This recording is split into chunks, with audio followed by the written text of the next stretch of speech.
Hi, I'm Patricia Perez Eustaquio, and we asked some people to actually send in some questions about the work.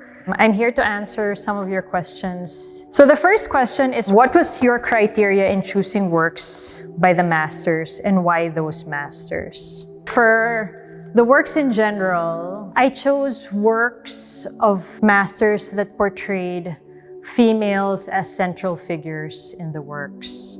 That would be the Vendedora de Lanzones, the Babaylan by Botong Francisco, and then of course the portrait by Fernando Omorsolo.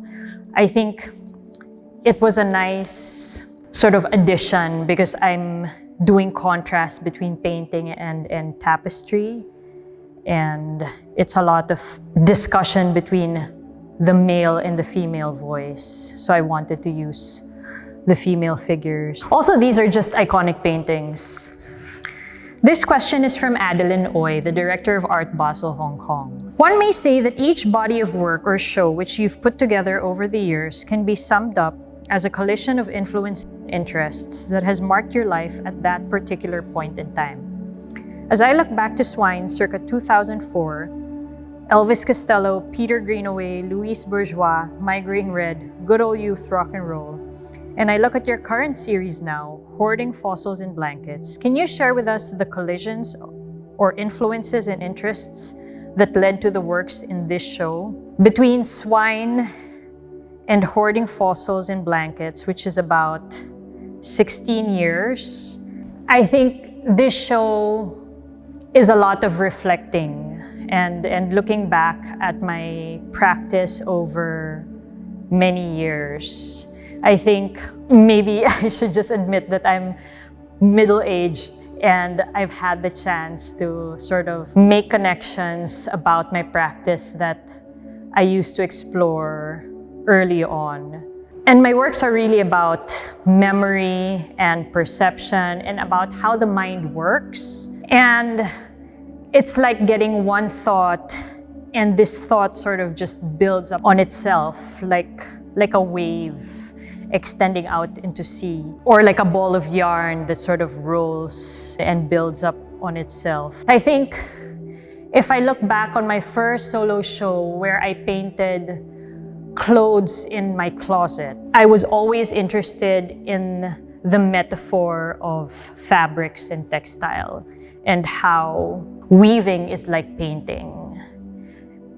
Next question is, why are the works in black and white? I stripped the works of color because there's something about paring them down to black and white that allows us to see more information or add more information to the work. Okay. This next question is from Pio Abad. Hi, Patty. Congrats on the beautiful exhibition. I wish I could see it in person. I had the privilege of watching your process of translating historical material into tapestry when you were doing the Gasworks residency a couple of years ago. I was wondering if you can talk more about Juan Luna's death of Cleopatra and how it became a catalyst for this line of inquiry in your practice. What was it specifically about the problematic histories contained within the work that drew you to it? In 2018, I was in an art residency in Gasworks where I had planned to do a lot of research into the migration of objects, basically how things, a bench, shoes, whatever, they travel through time, through space, and how we traded with all these things through millennia, and how objects from the Philippines ended up in Europe, for example. And when I was in Gasworks, I spent a lot of time at the British Museum, which of course we know has thousands and thousands of objects from other countries, and they have a huge haul from Egypt. And one of them was a supposed mummy of Cleopatra. And when I saw it, I was really struck by the history surrounding the mummy's travel. Coincidentally, the original painting of Juan Luna, The Death of Cleopatra, was at the National Gallery in Singapore at that time. And it was being exhibited in Asia for the first time from the Prado Museum. And so I thought this was such a good coincidence. And it really struck me that somebody like Juan Luna in the 19th century would sail to Spain to study fine arts and to study Western art in particular. And that the subject of his painting would be the death of Cleopatra, which is a reality that was so foreign to him. And looking at it now from our sort of contemporary point of view, and how social media is full of discussions about cultural appropriation and the validity of cultural appropriation, I thought it was a really good example. And so this is where my investigation started about the histories of our histories embedded in such paintings and how I chose the paintings for the rest of the show. The next question is from Art Plus.